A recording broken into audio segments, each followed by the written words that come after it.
Bonjour et bienvenue sur Carnac TV, c'est toujours un plaisir de vous retrouver. Parmi les grands artistes qui ont vécu à Carnac, l'un d'entre eux a marqué son histoire, sa génération. C'est le maître de la couleur, il s'agit bien évidemment d'Émile Rocher.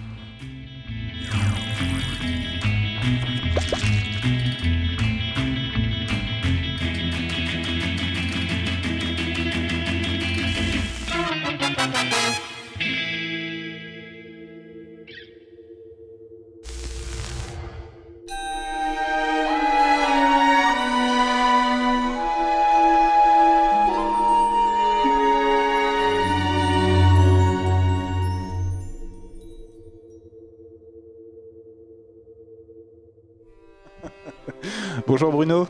Bonjour.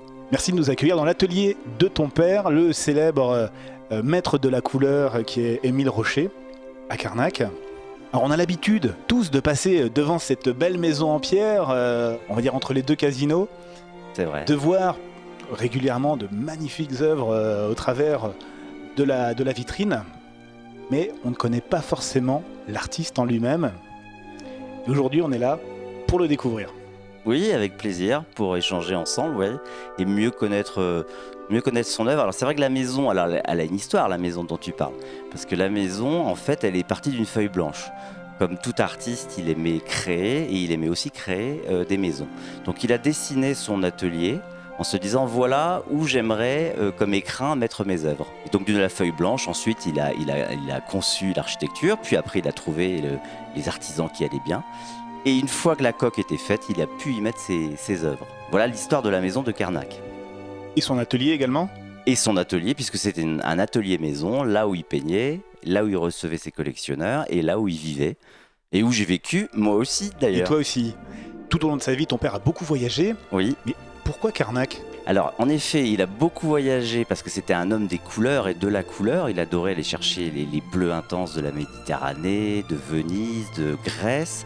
Et puis, en venant à Carnac et en voyant les couleurs incroyables de la baie de Quiberon, il a mixé à la fois tout l'amour qu'il avait pour la Bretagne et aussi les couleurs puissantes dont il avait besoin pour travailler sa peinture à Carnac. Et du coup, il s'est dit, je pose mon chevalet. Et ce sera sans doute mon dernier d'ailleurs chevalet posé à Carnac, et il a vécu d'ailleurs 30 ans ici dans cette maison atelier. Ton père fait partie des artistes qui ont vécu de leur art tout au long de leur vie. C'est vrai. Mais il a démarré très jeune. Comment est venue cette source d'inspiration à ton père ? Oui, alors ça c'était une histoire incroyable parce que dès tout petit en fait, il s'est dit moi ma vie sera celle d'un artiste, je veux vivre de mon art. Et donc il a décidé de travailler auprès de sculpteurs, auprès de peintres, de faire les beaux-arts bien sûr également. Et il s'est dit jamais je vais céder aux sirènes bien connues de l'argent. Et donc je vais faire ce que j'aime, je vais créer ce que j'ai envie.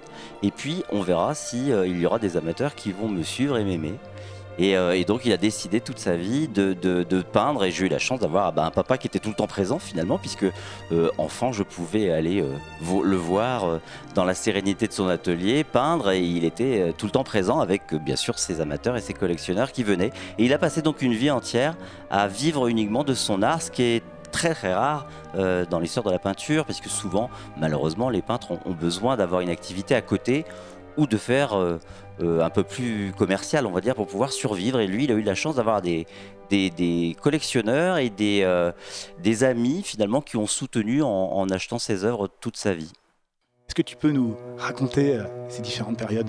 Bien sûr, avec plaisir. Il y a eu la première période qui est des années 50, fin des années 40, où il va partir en Afrique, où il va aller peindre le motif, notamment au Maroc. Il était très intéressé et très attiré par la culture marocaine, qui est très riche en termes de couleurs également, et puis la Méditerranée.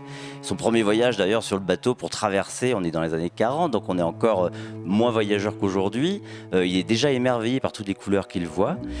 Et après cette période africaine, il revient en Bretagne, où il s'installe dans le Finistère d'abord. Les couleurs sont différentes d'ailleurs. Puis il part migrer dans le sud de la France, en Méditerranée, sur la Côte d'Azur. Alors, il a fait tout un périple, Saint-Paul-de-Vence, Vallauris, Cannes, Nice, Biot, etc. Où il va rencontrer des peintres, travailler ses couleurs, chercher les bleus, les rouges intenses dont il avait besoin.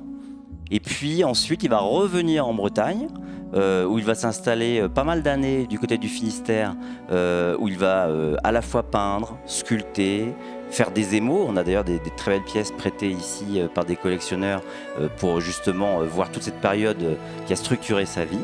Et puis, dernière étape, il part dans le golfe du Morbihan, où il s'isole complètement, il ne veut plus exposer, il ne veut plus voir un grand public parce qu'il veut se concentrer sur ses recherches. Et en 1989, eh bien, il s'installe à Carnac, où là, il va de nouveau recevoir ses collectionneurs et aller au-delà encore de ce qu'il avait fait en termes d'intensité picturale, puisque là, on va découvrir les périodes rouges, les périodes bleues, les périodes or. Il va transcender d'ailleurs Carnac avec, je pense, au tumulus Saint-Michel sur fond or, qui est extraordinaire parce qu'il est incandescent. Tu le disais, il est également sculpteur et il est également céramiste. Oui, en effet, il est artiste complet. En fait, toutes les recherches l'intéressaient à partir du moment où il y avait du chromatisme ou du graphisme. Donc, il a été en effet sculpteur. D'ailleurs, c'est une de ses premières formations. Ensuite, il a découvert et travaillé, prolongé toutes les recherches dans la peinture à l'huile, l'aquarelle, la sanguine, le dessin. On a ici d'ailleurs quelques pièces très intéressantes, notamment de danseuses en sanguine ou à l'aquarelle. Et puis, comme on le disait tout à l'heure, beaucoup de peinture à l'huile. C'était pour lui le médium le plus riche pour créer d'une façon intense. Est-ce qu'il avait des maîtres référents pour s'inspirer ou pour le guider ? Il aimait tous les grands peintres de l'histoire, aussi bien de Rubens, Titien, que du 19e siècle avec les impressionnistes ou le début du 20e. Il avait toujours peur de marcher dans les pas d'un autre. Donc il m'expliquait toujours, et c'est très intéressant quand j'étais enfant de l'écouter me dire ça, il me disait, tu vois, tu ne dois jamais refaire ce qui a déjà été fait. Donc tu peux lire, regarder, faire des grandes expositions pour t'imprégner de la sensibilité des autres artistes, mais il faut toujours créer sa voix. Donc il a en effet su créer sa voix, et d'ailleurs, en général, les amateurs d'art reconnaissent du premier coup d'œil un tableau d'Émile Rocher. Quand tu regardes un bleu intense de Venise ou un nu rouge, t'as pas de doute. Il a été exposé dans de nombreux endroits aux côtés d'autres artistes internationaux de très grande renommée. Il a eu cette période où il était avec le grand public, comme je te le disais tout à l'heure, dans les années 60-70, où il acceptait de présenter ses œuvres et aussi d'ailleurs d'être confronté avec la critique du grand public, ce qui est toujours challengeant pour un artiste. Donc il a eu la chance en effet d'avoir ses toiles exposées. Je pense notamment à la galerie de Vallombreuse, où il y avait des Picasso, des Dali, des Harpe et des Rochers. Il a exposé aussi au Petit Palais pendant de nombreuses années, donc du côté des Champs-Élysées à Paris. Il avait également sa place à l'Élysée ? Alors, à l'Élysée, c'est toute une histoire intéressante en fait. Dans les années 50-60, donc il y a de plus en plus d'amateurs d'art qui aiment son œuvre. Donc tu as notamment les faïenceries de Quimper qui lui proposent de reprendre les créations. Il y a aussi la faïencerie de Saint-Jean-la-Poterie. Ce sont des pièces qui sont aujourd'hui recherchées par les collectionneurs d'ailleurs, qui lui proposent aussi de devenir le directeur artistique. Alors il hésite un peu parce que quand tu es artiste, et donc c'est une vie de bohème, et avec les vaches maigres que l'on connaît bien pour les artistes, avoir un salaire, se retrouver directeur de création, c'est aussi une sécurité matérielle. Mais finalement, il refuse et il dit non, je préfère rester totalement libre et ne pas travailler en cheville permanente avec des grandes maisons. Et l'anecdote de l'Élysée, donc, on est dans les années 50-60, on a le président, les plus jeunes auront oublié, mais qui s'appelait René Coty, qui est président de la République, de la France, hein, bien sûr, et qui donc reçoit une œuvre d'Émile Rocher qu'il avait réservée. Et on retrouve la même histoire du côté des années 75-76, je ne sais plus maintenant, avec Valéry Giscard d'Estaing. Donc ça a permis aux œuvres d'Émile Rocher de rentrer 2 fois dans une belle maison. Intéressons-nous maintenant plus aux œuvres de ton père. Là, tu es devant l'un des tableaux. Déjà, est-ce qu'ils ont tous un nom ? Ils sont tous titrés, oui, tout à fait. Chaque toile avait un titre et souvent un poème qui l'accompagnait, qu'il écrivait, parce qu'il trouvait que la musique, la peinture, la littérature étaient liées. Voilà, et c'était un mariage en fait des sensations. Et sur cette toile, alors ce qui est très intéressant, là, on parlait de voyage tout à l'heure, là on fait un voyage de proximité puisqu'on est à Carnac. Là tu es devant l'autoportrait d'Émile Rocher au tumulus Saint-Michel. Un tumulus Saint-Michel qui va transcender bien sûr, hein. L'idée c'est pas de représenter exactement le tumulus, l'idée c'est de donner le sens et la puissance de ce tumulus et de cette chapelle. Donc là tu es dans la période or. Alors ce qui est très sympa sur cette toile, c'est que c'est l'autoportrait du peintre, bien sûr. Ensuite, tu vois qu'il tient un chevalet et sa palette. Et la palette, elle est encore ici. Tu vois, je l'ai dans la main, donc c'est très émouvant puisque tu as à la fois l'œuvre de l'autoportrait du maître et puis tu as sa vraie palette qui est également encore existante. Et puis, le clin d'œil émouvant, c'est que tu as accroché son chapeau de paille qui était bien célèbre pour les Carnacois d'ailleurs, puisqu'il était connu quand il se promenait dans les chemins de Carnac avec sa veste rouge et son chapeau de paille, puisqu'il s'arrêtait le matin tôt. Pour ceux qui se lèvent tôt, ils le voyaient croquer les dessins, les tableaux et tous les paysages de Saint-Colomban, de Clou-Carnac. Et ça faisait écho avec ses promenades en Grèce et en Provence, parce que finalement ce qui est beau est universel.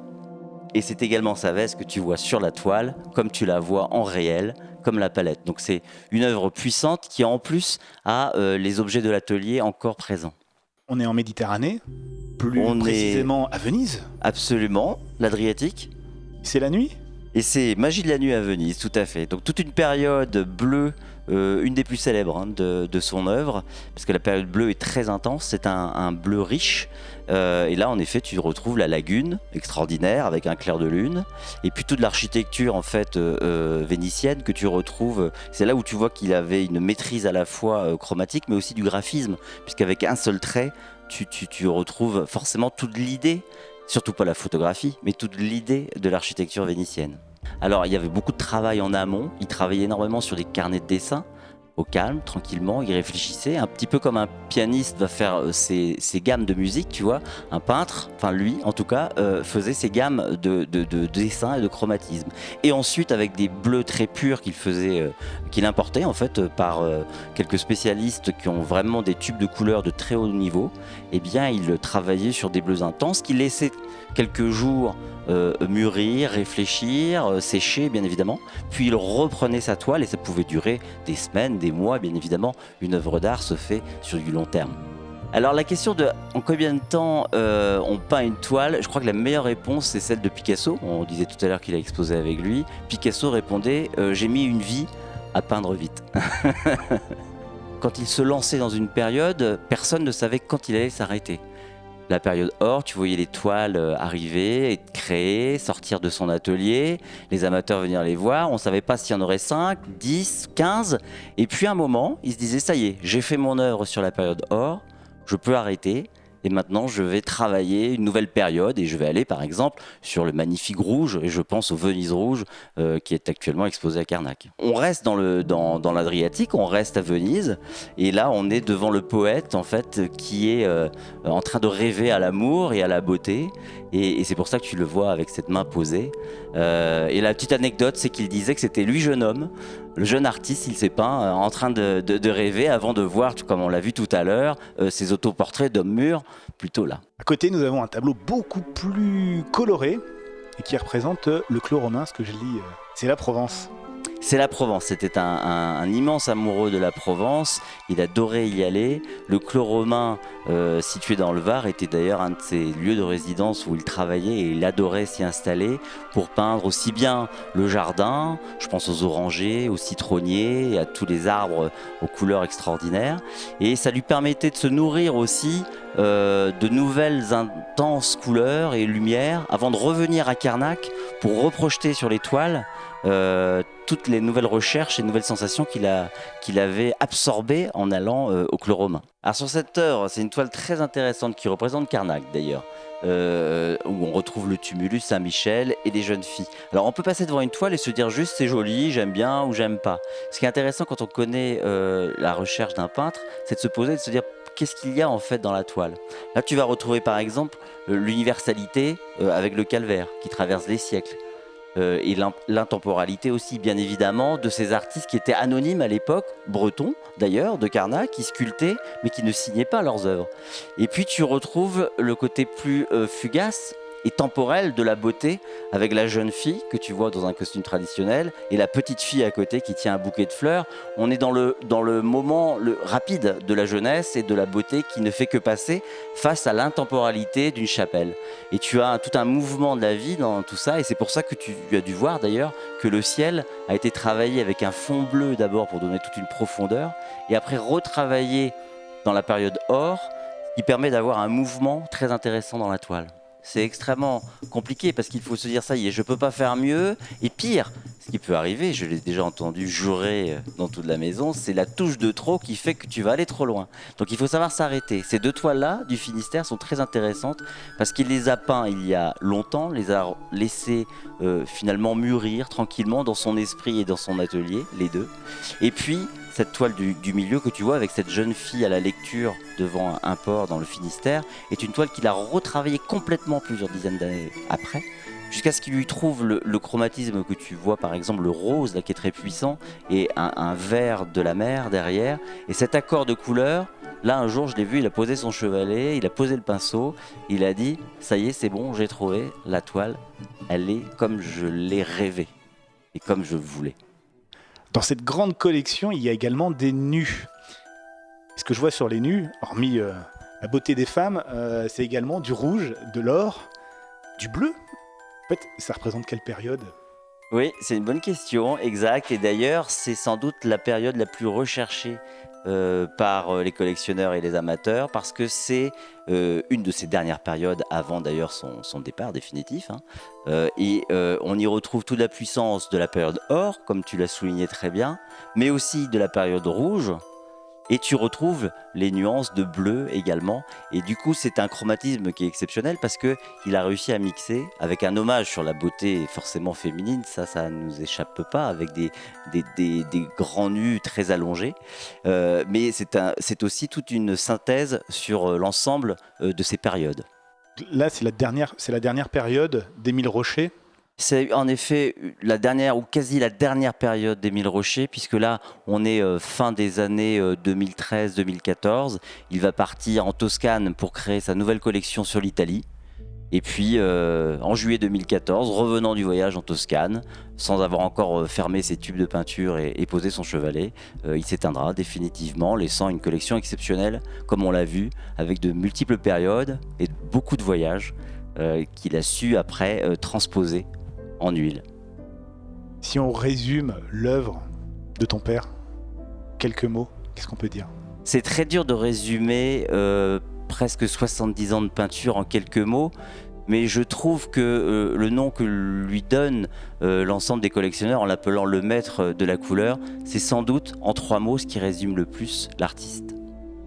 Combien d'œuvres en tout sur toute sa vie ? Combien d'œuvres, c'est difficile de savoir exactement, bien sûr plusieurs milliers, aussi bien en huile, en aquarelle, en dessin, et répartis dans une vingtaine de pays, dont bien sûr la France, et dont bien sûr en Bretagne, où on peut voir quelques œuvres dans ces musées.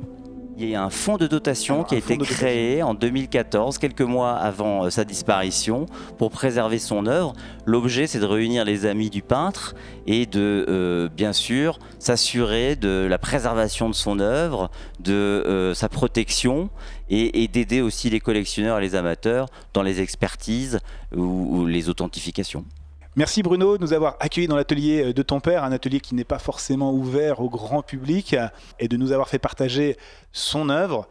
C'est un grand moment pour moi, très agréable avec vous. Merci Bruno.